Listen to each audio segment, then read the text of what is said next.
even in prisons, people gather to hear the best ideas bubbling up in their communities. More than 3,000 TEDx events are held every year in 170 countries. It's a remarkable thing.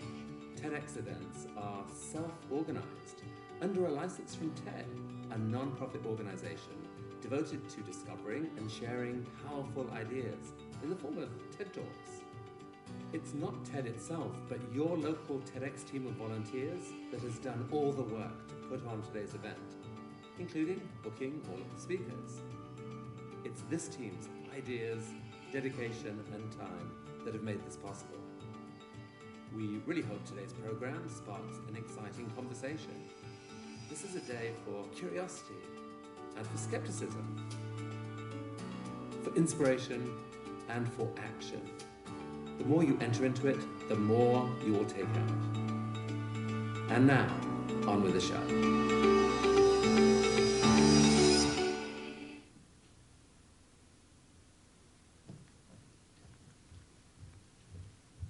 So, let's get started.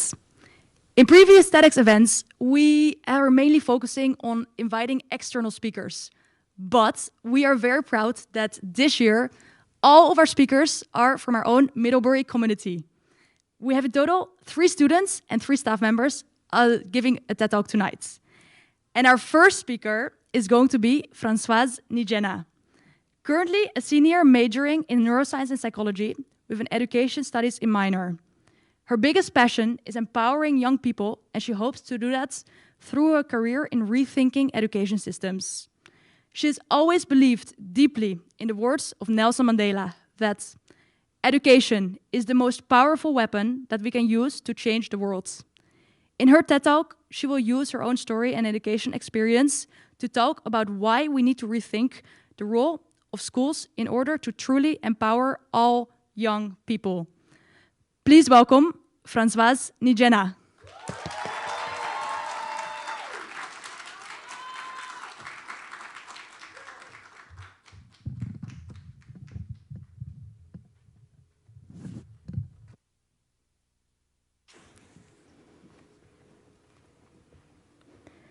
Hi, I want to start by telling you a big house secret. So in my college house of 8 roommates, we each have beach names. The Huggy Huggy Beach, also known as the Mama Beach, the Queen Beach, the Main Beach, the Savage Beach, and I won't expose the rest. But I imagine you want to know what mine is. The TED Talk Beach.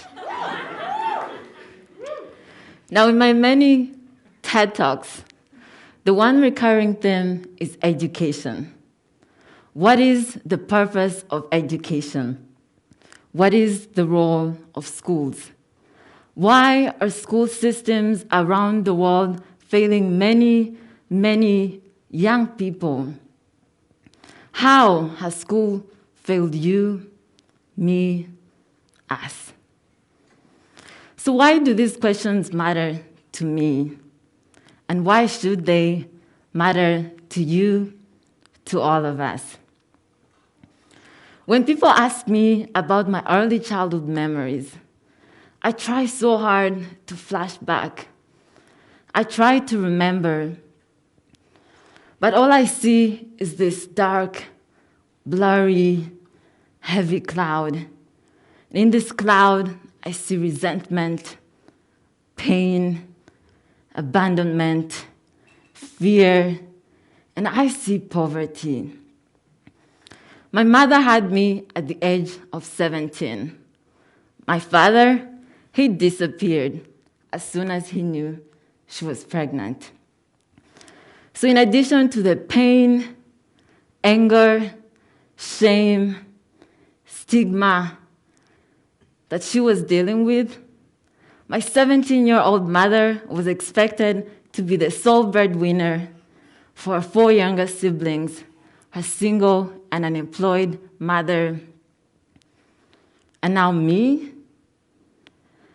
Maybe I was that blurry, dark cloud floating around, feeling unwanted, unloved, feeling invisible, not even sure that I existed. I just remember seeing so much worry in my grandma's eyes as she probably wondered where food for that day was coming from, what she would do if the landlord kicked us out of the house, how she was going to afford our school supplies, our medical needs. But my grandma, a single mother, breastfeeding me and my youngest uncle at the same time, raising 4 other children, relying mostly on what she was growing in her gardens to feed us, waiting on occasional money from my mom who had gone to the city to find a job. My grandma could only do so much. So my early childhood was filled with uncertainty, with unspoken yet loudly visible struggle. It was me trying to figure out how not to be a burden to my grandma, wondering constantly if all my existence ever did was make things worse for my family. When I got sponsored into a different school in grade 2, though, everything changed. Miss Nakito, my first teacher, read to us so passionately. She played soothing music in class while we napped on cozy little mats. She taught us new games and played with us, walked us to the swamps to collect beads which we used to make our own jewelry. She loved us. The African Children's Choir Primary School is a boarding school in Uganda that was run by a nonprofit organization that was built on the mission to empower the most underserved children in a couple African countries so that they can end the cycles of poverty for themselves and their families. At this school, our teachers, staff, every adult we called aunties and uncles. Everyone was family. When it was time to report to school, I did not have to worry about my school supplies, my clothing, hygiene products. Everything was covered. I just had to show up. So school became the place where I felt seen, loved, where I felt safe, where I learned that I mattered, that my dreams mattered, and that I could dream so much bigger than the limitations in my home community. School was where I no longer worried about food, where I played and felt like a child finally. My education was all my family and I had. When my mom passed away just before I turned 12, my education was my family's only way out of poverty, and it still is. I remember thinking at the time, well, my mom, whose financial contribution our whole family has been depending on, is now gone. My grandma is going to go crazy. My little sister is never going to recover from this. My 2 aunts who were in high school at the time are probably going to drop out of school. I have to do something. I couldn't afford to go home and see the pain and hopelessness in my family's eyes. So I vowed to myself that I was going to do everything it took to make sure that my family knew that they would eventually be okay. And I did. I took part in all sorts of competitions, especially if they involved winning money.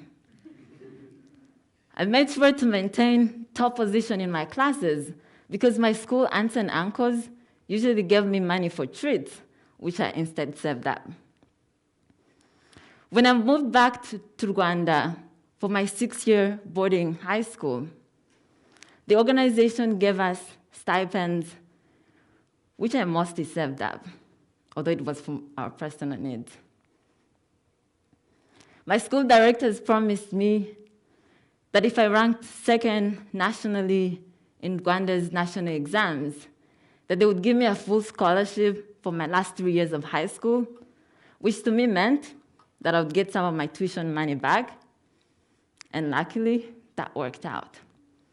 So by the time I was in grade 9, I had helped my family move into our own home, which my mom had started, but it was barely halfway when she passed away. My little sister and uncle were able to stay in school and get their school supplies.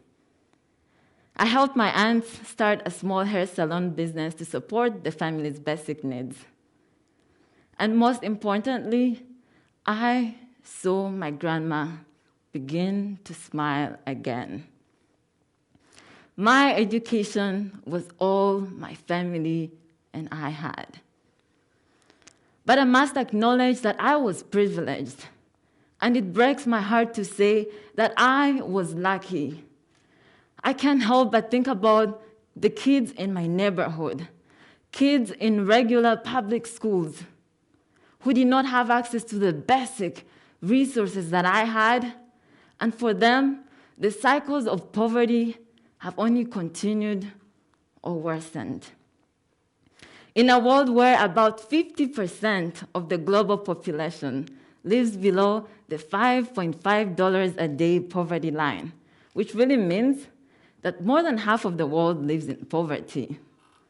For families with kids, this means that parents are either unemployed or working multiple jobs, that they are likely food insecure, housing insecure, not getting the healthcare or mental health resources that they need, or support with their homework from home. Not to mention the cruel reality that millions of kids are living in abusive homes, in foster care, refugee camps, on the streets, all around the world. And you know what hurts the most? Is that these facts are not unknown to us.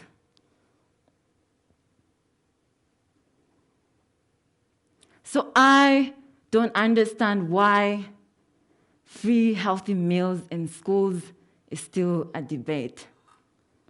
Why providing free essential hygiene products, clothing, school supplies, medical services in schools is still a conversation not even had enough today in 2021. Why there is no room for love, compassion, empathy, counseling services, mentorship programs in school systems all around the world. Yet we know from research that when kids feel safe, cared for, their basic needs met, they thrive way more in their education and the real world. And I am a living example of that. So what really is the role of schools? To answer this question, it is crucial to begin by debunking the most problematic myth upon which school systems around the world are fundamentally built. The myth of meritocracy. Meritocracy is the idea that it's all about hard work, abilities, and merit. That if you work the hardest, you'll be top student in your class, get admitted into the most elite college or university, land the best jobs, and basically live the most successful life. But this couldn't be more false.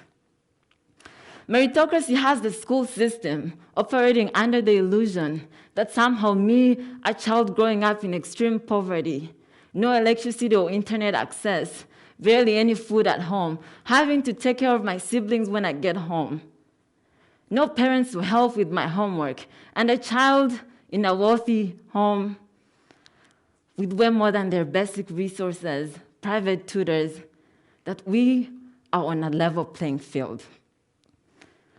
Meritocracy assumes equality. That just because we sit in a shared classroom, we somehow have access to the same resources and therefore have equal chances of thriving. That a child in a wealthy private school with a small student-to-teacher ratio, funding for all sorts of extracurricular and special programs, multiple libraries, and a child in an underfunded, overcrowded public school with overworked and underpaid teachers barely any books in the library, no funding for extracurricular activities, that somehow these two kids have equal chances at excelling on standardized tests or national exams, college applications, job applications, and life in general. Meritocracy is why we love to capitalize on the few poverty success stories, such as the famous movie Homeless to Harvard, or my story that was published twice in Rwanda's national newspaper when I ranked second in the country in our national exams, or that of the poor, homeless, and black child who becomes valedictorian in their predominantly wealthy white high school. And so we use such stories to mask, sugarcoat, and maintain a system that is at its core failing the majority of people in poverty. Meritocracy is why we love to blame poor people for their failure, why there is such a thing as the culture of poverty. The idea that it is culturally celebrated for poor parents not to work hard, not to attend school events, not to help their kids with homework, not to read to their kids. That poor kids are unmotivated, disruptive, indisciplined, and don't care about school. But meritocracy fails to acknowledge that the resources to which we have access are crucial to our ability to navigate the system.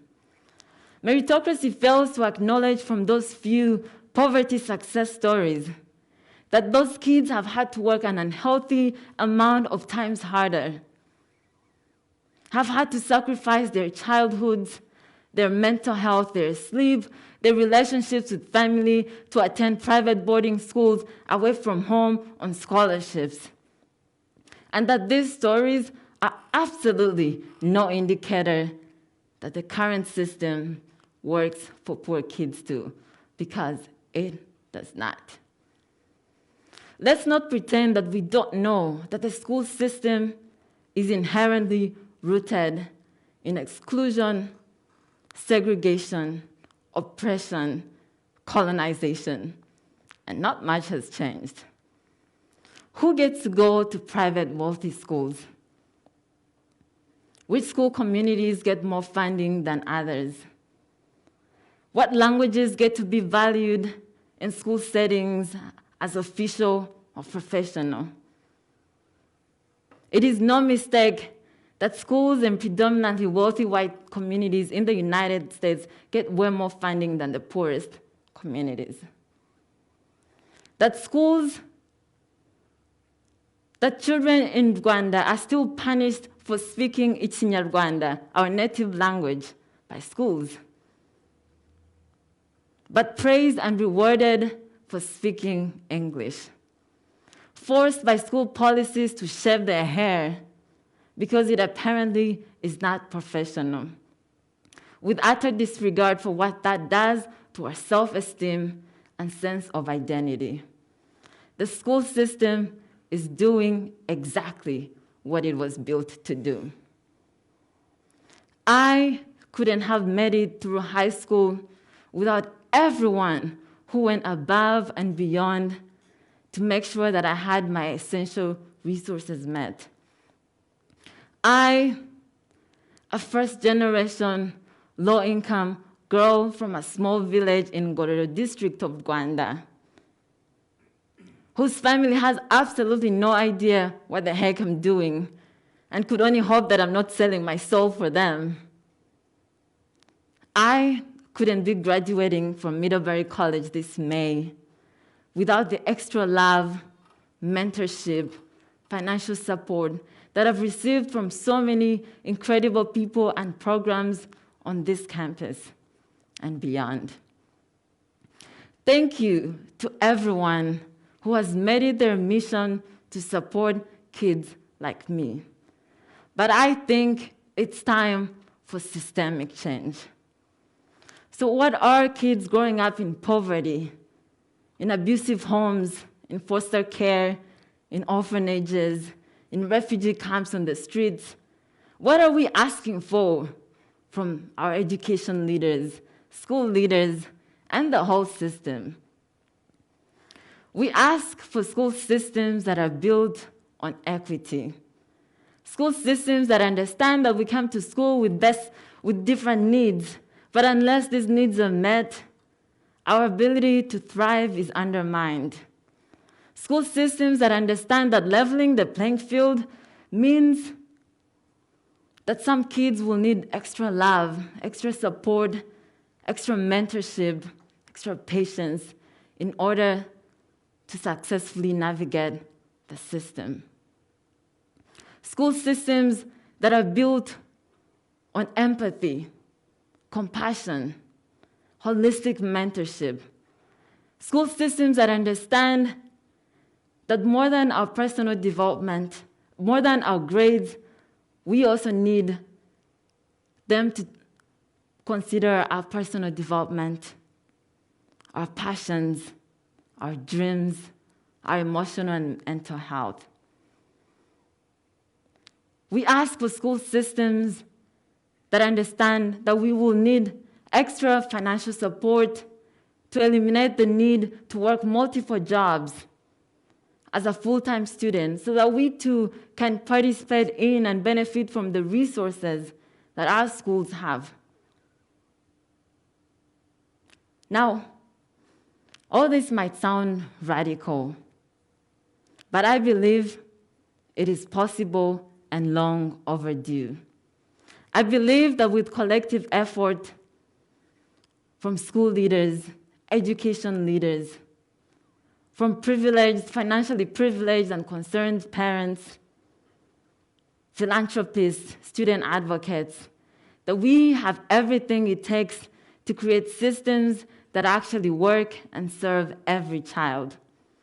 If education is going to be that great equalizer that we so claim it to be, we must re-envision the role of schools. We must dismantle our long-held notion of what schools are. This is how we're going to eliminate global poverty, inequality, mental health issues, and truly empower every child. Thank you.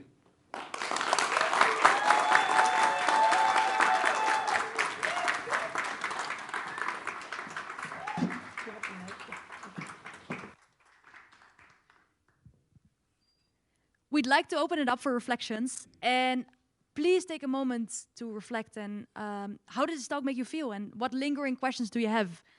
We have board members running around with mics, so raise your hand, and then they will come and give you a mic.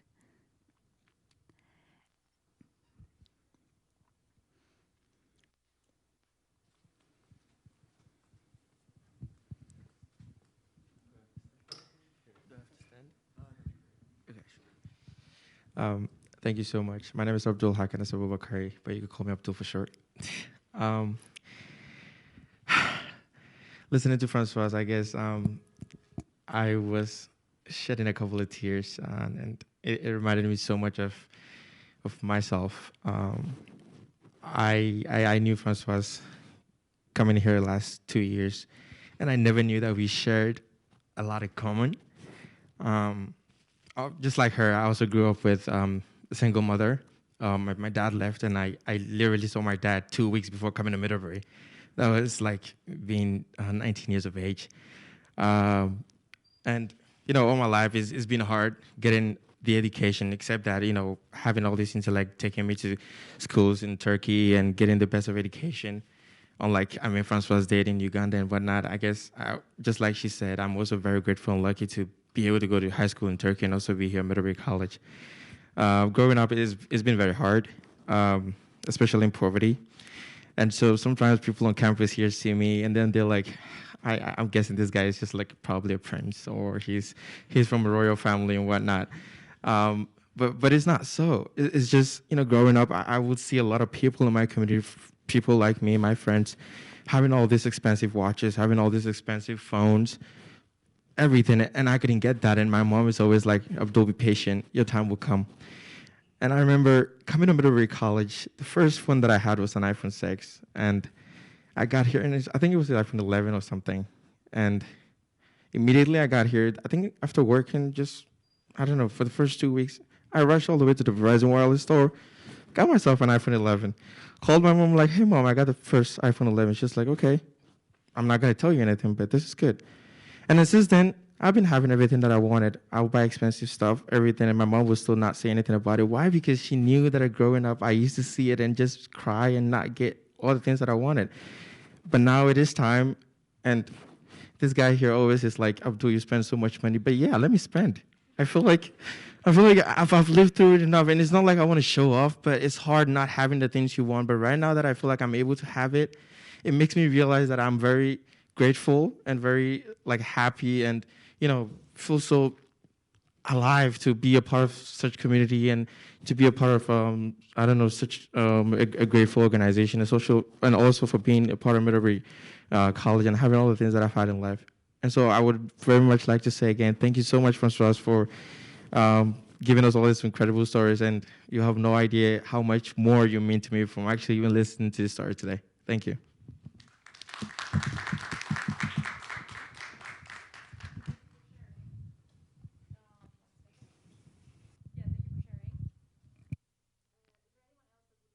Share a thought.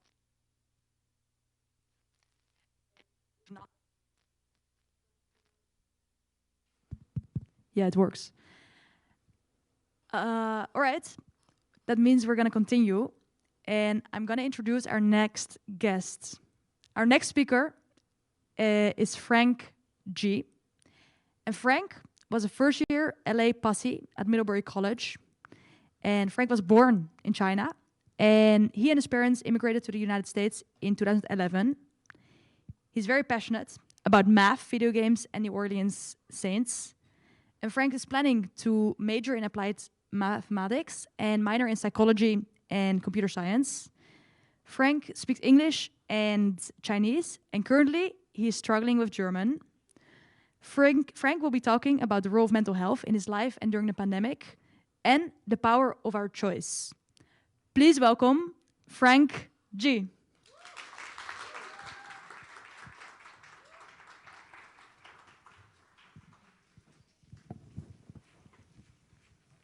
Thank you very much.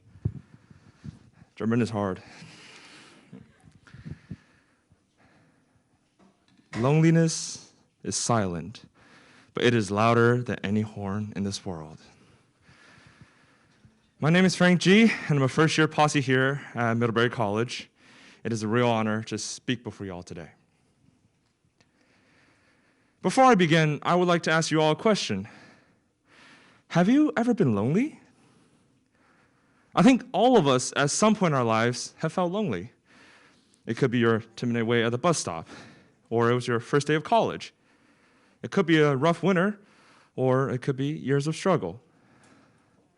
But to a certain degree, I think all of us know what loneliness feels like. Helpless, alone. Sometimes you could be with a crowd of people and you're still alone. Loneliness is silent, but it is louder than any horn in this world. Today, I'm here to tell you about my story with loneliness. Just a couple weeks ago, it was my 10-year anniversary of coming here to the US from China. And on that day, I thought a lot about what happened in those 10 years. I remember I landed in Los Angeles, California on a beautiful evening. I could see the sun shining on me and my mother's faces. And the light, it was the light of hope. But that light was also the beginning of my road with no return. My family and I came to this country with one purpose, and that is to provide me with a better education. So in less than 2 months, I was enrolled into a local elementary school. My parents started a small business in a place that's about 2 hours away from where we used to live, and of course, without the LA traffic. Because both my parents had to work, and they wouldn't be back until very late, and they usually have to go out very early in the morning to pick up their employees, I was held responsible for myself. I had to walk myself to school and back, warm up food with a microwave that didn't always work, And most importantly, I had to cope with being alone. So, as a 9-year-old, I was thrust into independence and never looked back. At first I thought, well, it can't be that bad. I just go to school, make some friends, learn with everyone else, and come home and go on with my day. Easy. Just like every other day I had back in China. Well, true, but there was this one small problem. Back then, I didn't speak any English. All I could say was, hi, nice to meet you. My name is Feng Yiji. And when they respond, I wouldn't know what they were saying. And all I could do was stare back at them and give them an awkward smile. I remember the first day of school.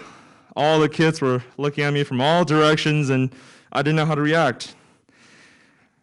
I just introduced myself, and I didn't talk at all during that class because I didn't know what to say or how to say.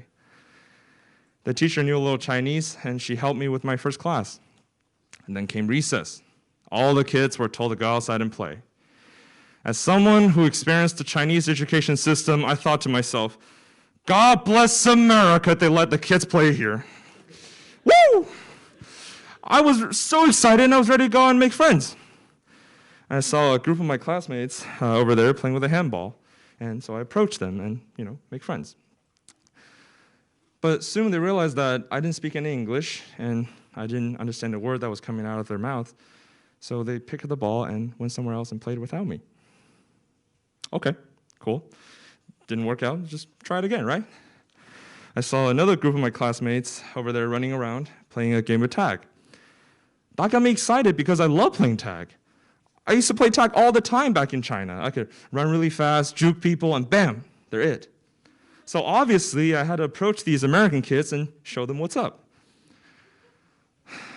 At first, I didn't know what was going on. I just got with them and started running. I didn't even know who was it. And so soon, they realized that I was trying to join them, and they approached me, and they found out the same thing. I didn't speak English. I didn't understand what they were talking about. So they pointed at a direction and signaled me to go over there and leave them alone. At that point, I was pretty sad, and I was definitely frustrated until this one group of kids approached me, and some of them even looked like me.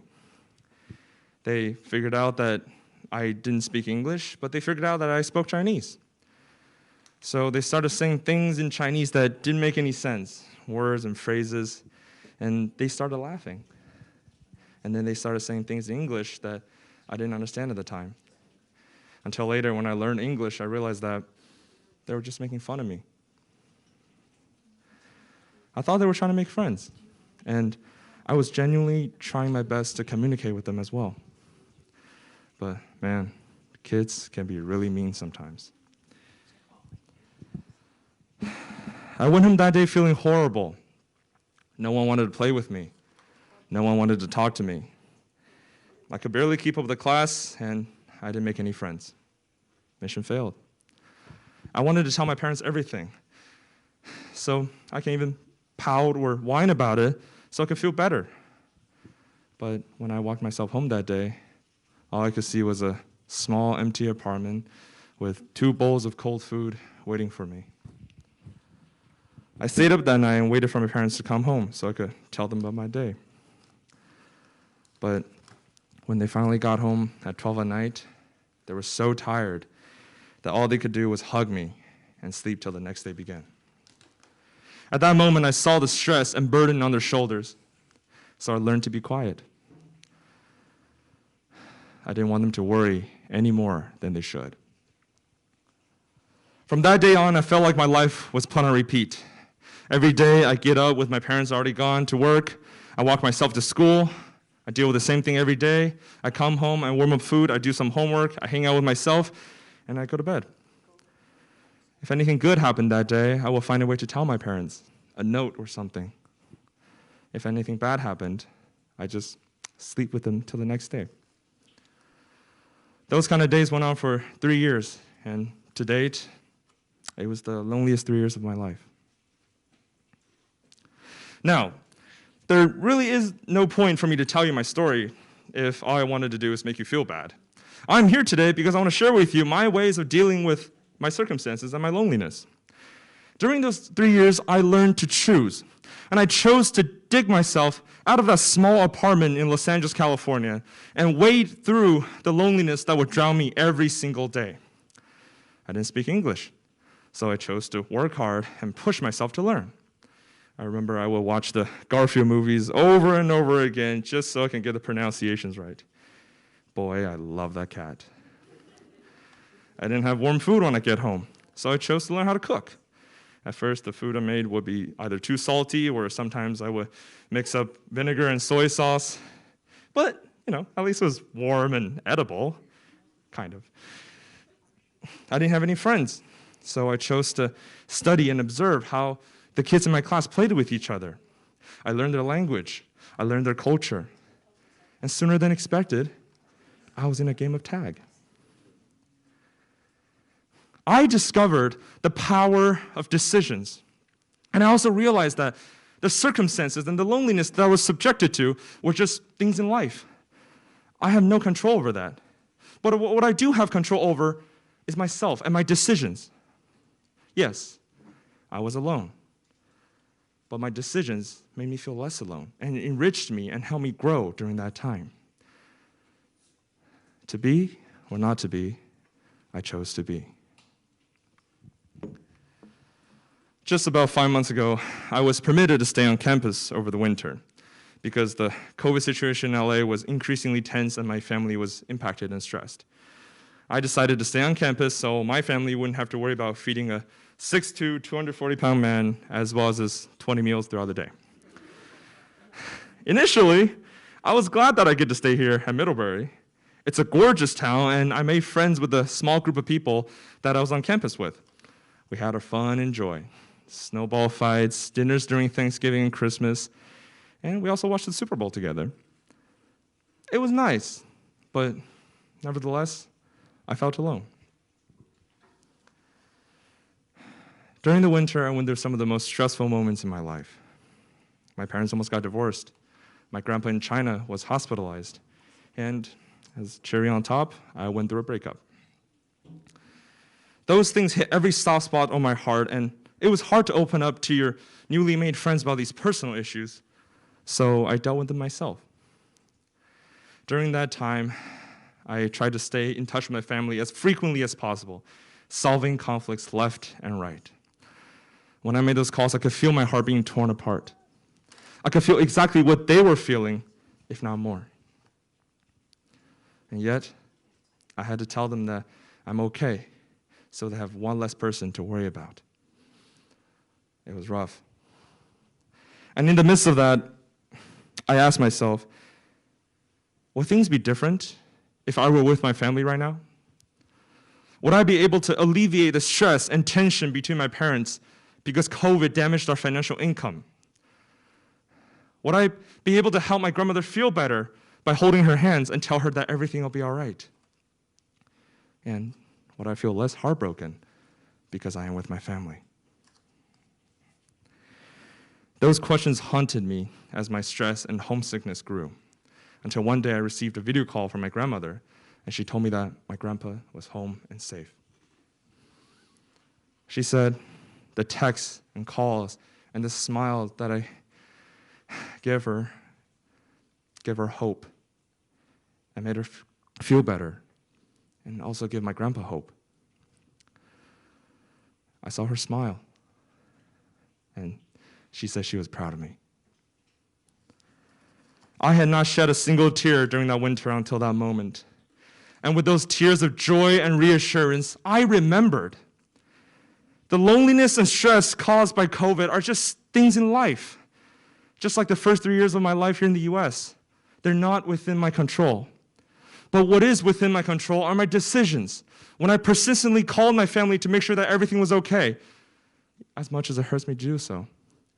When I wrote a letter to myself and encouraged myself to stay strong for me and for my family. I chose not to be swallowed by my circumstances and be eaten away by the stress and anxiety. Instead, I chose to stay and hold myself together, no matter how painful it was. I am sure all of us went through our own paths and treks during life and in this pandemic. And perhaps these treks are still going. Perhaps we were alone, and perhaps we're still alone. But please, don't give up. Don't stop trying. Don't stop choosing to be better. Because the sadness, the pain, and the loneliness, they're only temporary.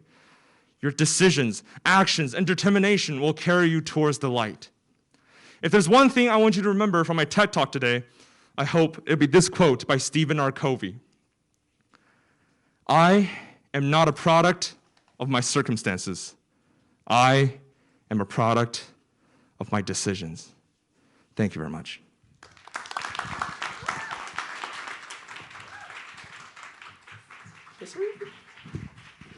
Great job. We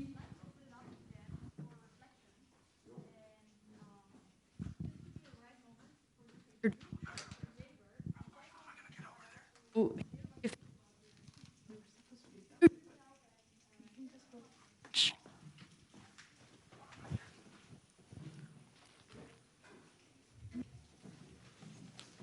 you just want to go that way?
Hello? All right, great. Thank you all. And anyone would like to share what they talked about with their neighbors? Yes, over there.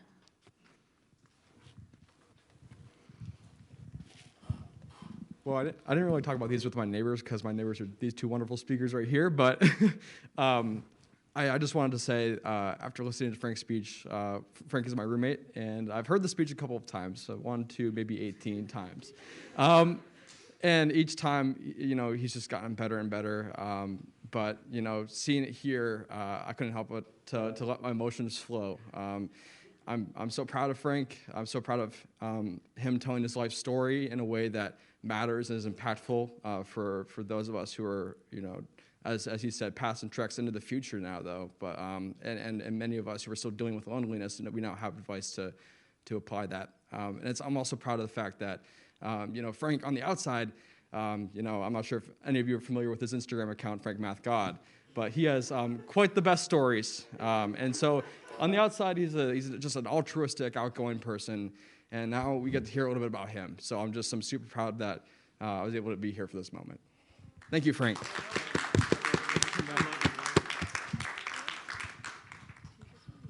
All right. Thank you for sharing. 1 second. I think this works as well. I'm going to introduce our next speaker, which is Aaron Quinn. And Aaron graduated from Middlebury in 1986 with a degree in economics. Aaron was a member of the football team and captain of the squad in his senior year. Aaron became the director of athletics at Middlebury in 2006, and under his leadership, Middlebury captured 11 team national championships, garnered 24 individual NCAA champions, and 51 NASCAC titles.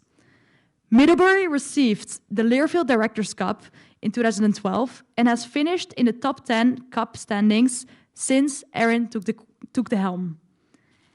Quinn was recognized for the National Association Collegiate Directors of Athletics in AD in the year 2020-21, recognizing Middlebury's efforts during COVID-19 and the athletics department's work with diversity, equity, and inclusion. Please welcome Aaron Quinn.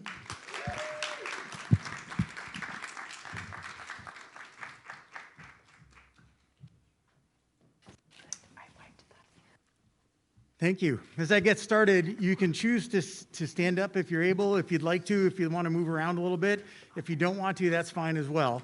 And what I'm about to do might make a little bit more sense as we move through my talk. So if you'd like to stand up, but you don't feel the need. Okay, if you're standing up, just bounce a little bit. Bounce up and down. Great. Maybe shake while you're bouncing. Shake your arms, nice and loose. Okay, we're going to do a little tapping. Tap down the inside of your arm, up the outside. Down and up. Down and up. A little bit on the top of your chest. And on your lower back. Okay, great. Thank you very much. Thanks for joining me. You may have a seat. I want to thank the TEDx committee for inviting me, not only because I'm flattered, which I am, but it also reminded me of an important story about Gandhi. A woman had a son who was obsessed and addicted to sugar, so she took him to the great leader Gandhi to cure his addiction. She brought the son to Gandhi. Gandhi spoke to him for a little bit and sent him away and told the mother, bring him back in 2 weeks. 2 weeks later, the mother brought the son back. The son met with Gandhi. They talked for a little while, not too much longer. He was cured, and they were about to leave, and the woman asked Gandhi, why did you wait 2 weeks? What happened over that 2 weeks? And he said, well, 2 weeks ago, I was obsessed and addicted to sugar, so I needed 2 weeks to cut back before I could talk to your son about that. When the TEDx committee asked me to talk about my baseline, it was a good reminder that during the pandemic, during this most challenging year we've just had, I've been knocked off my baseline. That I've been aware of my baseline. I might not have referred to it that way, but I've done work around my baseline. And over the past year, it's one more time in my life where I've been faced with challenges. I have some tools to meet them, but I realize sometimes too late that I've been knocked off my baseline. I need to reboot. I need to return to that. And I thank the TEDx committee because here I am, and it's given me a few weeks to do some reflection the way Gandhi did. Hate to compare myself to Gandhi, and I'm not doing that. So let me take you back to the first discovery of my baseline. I was about 12 years old, maybe a little bit younger, doing fine in school, well in school even, kind of active in sports, doing pretty well there, and really well behaved. On the other hand, I had what might be described as a really bad temper, and that might be a kind way to describe it. I would kind of lose it and fly off the handle, and it was really not okay. So my mom sat me down, and she said, Aaron, I'm going to give you 2 choices. Okay, Mom, I have no idea where this is going. Choice 1, we can buy some boxing equipment for the basement, a big bag, a small bag, and some gloves. And when you're frustrated, when you're angry, when you get into these moods, you can go down in the basement and work that out. I said, okay, well, that seems like a pretty good option. That's sounding pretty good. What's option 2? Option 2 is you go to a psychiatrist. I said, okay. Well, I was about 12, wasn't sure exactly what that meant. That was also a little bit of a different era. So that didn't sound like a very good option. I chose option 1. That was my first introduction to what my baseline was. That my baseline way of managing my emotions, of managing stress, maybe not that healthy, and maybe something that I need to be aware of and may cause me problems. Now, at that time, I wouldn't have thought of it in those terms, but on reflection, that was the first awakening to my baseline, and it was a real gift from my mother to do that. It wasn't until another 40 years where I did take her up on part 2 and go to a therapist. And that was only several years ago. This is a time for a little bit of a disclaimer. My therapist and I, as we tried to identify what might some of these issues be that I'll refer to later as challenges or issues, what was going on back when I was around 12 years old.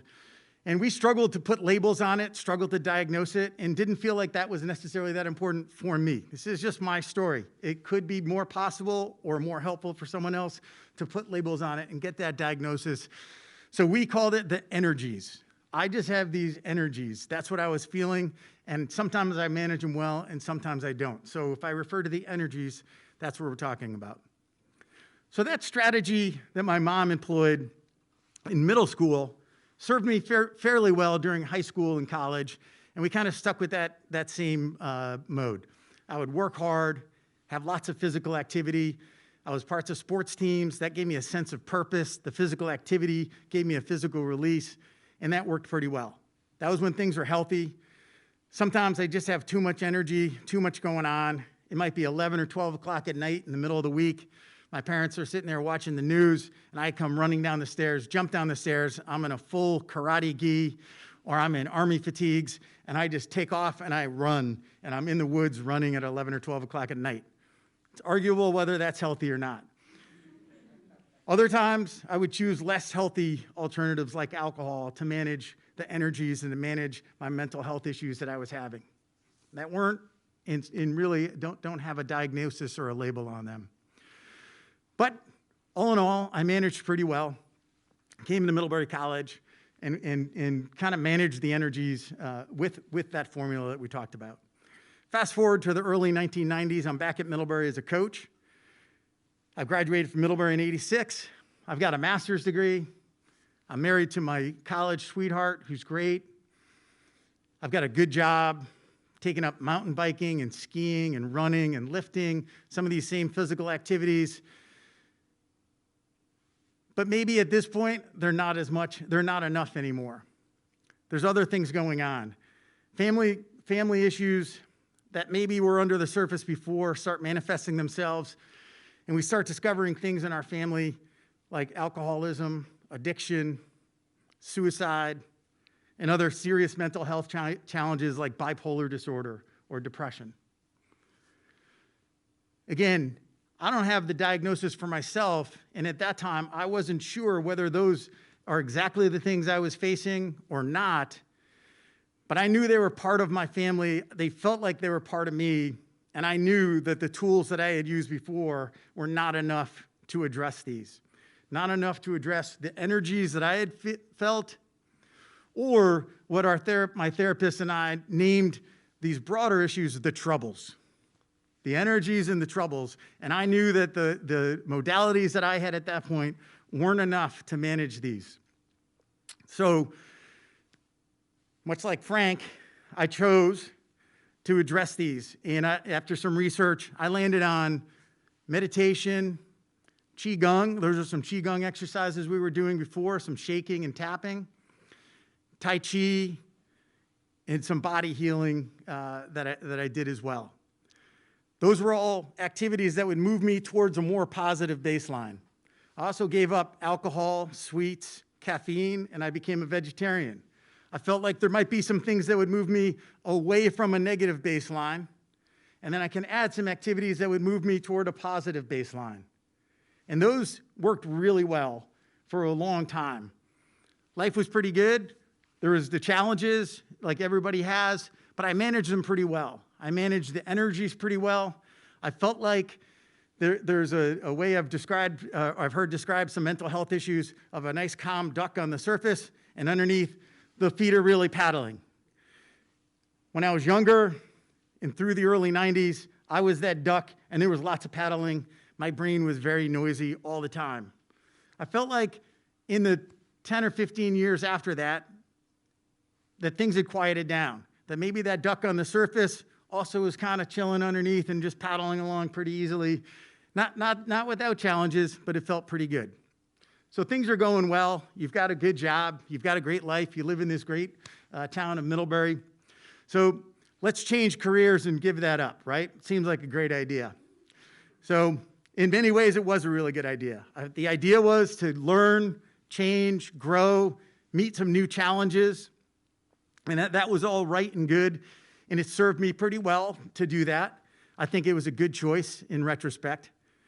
But I didn't do the self-reflection to say, are the modalities that I have enough for what's going to be new challenges? I didn't do the self-awareness and the self-reflection with the new challenges. Maybe I didn't understand what those new challenges will be. And I realized a couple of things when I took this new job, and it took me about 5 years, which is too long to be awakened, or what I might call reawakened to some of the challenges that I have. Some of the new challenges that I unearthed in this process had led me by 2011, so about 5 years into my new job, to be in what might be described as a deep depression, whether that's a clinical depression or just how I was feeling, or what Adam Grant described a couple weeks ago in an article as languishing. But I was not in a good place within the first 5 years. I realized that what I had done up until 2006 was necessary at the time, was helpful at the time, but maybe not sufficient for these new challenges.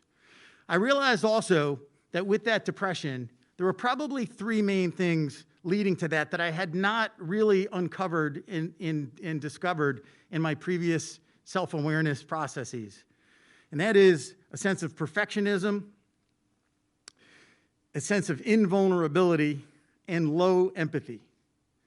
The perfectionism and the invulnerability came from that personal development, the focus on my personal development, because I was so fearful of what failure might mean, so fearful of the energies or the troubles taking over, that I put on a suit of armor. I was going to be perfect. I was going to be invulnerable. And if you think those are just words, I literally would say to myself, I will be and need to be perfect, and I can do this, and I will not succumb to the energies or the troubles. And I didn't use those words at the time. Those we decided on a couple of years ago. But that was my approach. And there were some things that were okay about it. But with new stresses and new challenges, it was not enough. It was necessary, but it was not sufficient. So it took me about 5 years to realize that. I kind of did some, again, reflection and self-awareness, realized these things. I had a friend give me an assessment on my personality.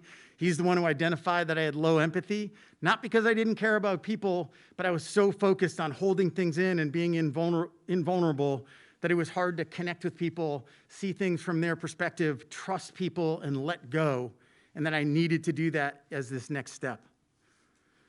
So I refocused on my mindfulness efforts, but I made it then an inside-out approach. Yes, I need to work on myself inside, but it's only useful if it then extends to others and you develop a sense of empathy, a sense of compassion, and a sense of connection with other people. So that's what I tried to do. I also codified this philosophy in writing for myself so I could come back to it. I picked 5 points to focus on. One was work hard. That has served me well. I need to work hard and stay busy, and that had served me well, and I feel good doing it. I get in a flow state, so I continued to work hard, but I added work smart, because if you work hard without smart, your relationships can suffer. And I also have recently added with joy. Work hard and smart and find joy in the work. Number 2, there are no ordinary moments. Be grateful for the small, everyday moments. They're there. If you're with another person, be empathetic, be compassionate, connect with them, and find joy in that connection in those otherwise ordinary moments. 3, constant and never-ending improvement. If you think that sounds too much like perfectionism, you're right. This is something that I adapted when I was younger. It evolved over time to be learn and grow by making mistakes, taking risks, and being okay with failure. So I've kept it as constant and never-ending improvement, but within the context of being comfortable failing, learning, and growing. Number 4 is relationships matter. All of that personal development in the world doesn't matter if you can't share it with joy, can't share it with love with other people. So relationships matter, and I'm going to focus on relationships. And then last, love is a verb. It's not just a nice word. It doesn't just happen. It is a verb. You love. You actively love. And that's going to be sort of a key to everything for me. So I had these struggles, gone through this time. That's a pretty good formula. I've landed, I think, on a better place. I've got the internal processes. They move out to other people. I've even codified it. So I've got all this figured out. End of story. Life is happily ever after, right? Not quite yet. About a year ago, pandemic hit the world, and I'm not alone in those struggles. Other people have mentioned it. The last year has been tough. Another one of these transitions. some self-awareness, some early part of the pandemic where I say, I've got this, I've been through this before, apply these principles and you're gonna be okay. But it's been a long year and those have eroded a little bit.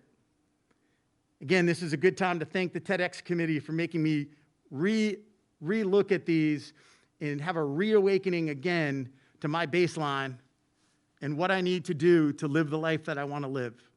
And I've done that in the last couple of weeks, and it was a quicker process having gone through the last process I went through in 2011. So it's going to be hard. A few months ago, started seeing the light at the end of the tunnel, thinking it's maybe the end of the pandemic is coming. And it turns out that light is an oncoming train because a month ago, my dad dies. It's another reminder that life's challenges are going to keep coming. But that doesn't mean you have to give up. It doesn't mean that we don't have any tools. But we don't have to be perfect. We don't have to have all the answers. We rely on others for help. We ask for help. And it's okay to admit that we don't have the answer and we can be vulnerable. So I've gone back to my baseline. I will work hard, but I'll do it smart and I'll do it with joy. I will savor the ordinary moments of everyday life and be grateful for them. I will constantly try to improve, but it'll be through taking risks, failing, making mistakes, being vulnerable and being okay with that. I will nurture close relationships, and I will love actively. That is my baseline, as I have tried to define it, not as it tried to define me. Thank you very much.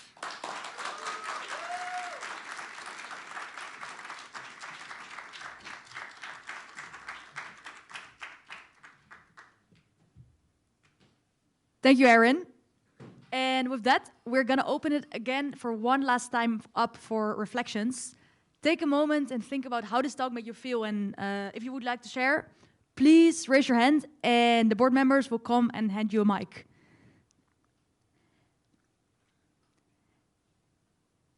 And what we can do as well, if you guys want to talk again with each other, that's also totally fine. Maybe take a moment to again, meet a new neighbor and reflect and talk about how this talk made you feel.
All right, thank you so much, guys. And if you guys ever, is there anything you would like to share that you talked about with the larger audience, raise your hand and the board member will come and give you a mic. And it's also fine to keep it to yourself. All right, then with that, we are coming to a close of our show. And with that, we hope that you enjoyed this conference and that you're able to take something from it. And whether it be from one of the talks themselves, a point one of the audience members raised, or even an inspiration from within. It's been an immense honor to have you all here in Dana Auditorium and on the live stream. And if you have a ticket for the next show, we'll start again at 7:45 p.m. There's still a few seats available, so if you didn't sign up, you can go and talk to the ushers and they can add your name to the list. Many people have been able to help us to make this event possible, and we want to make sure to thank them. So, first of all, we want to thank the Innovation Hub and our great advisor, Heather Newworth.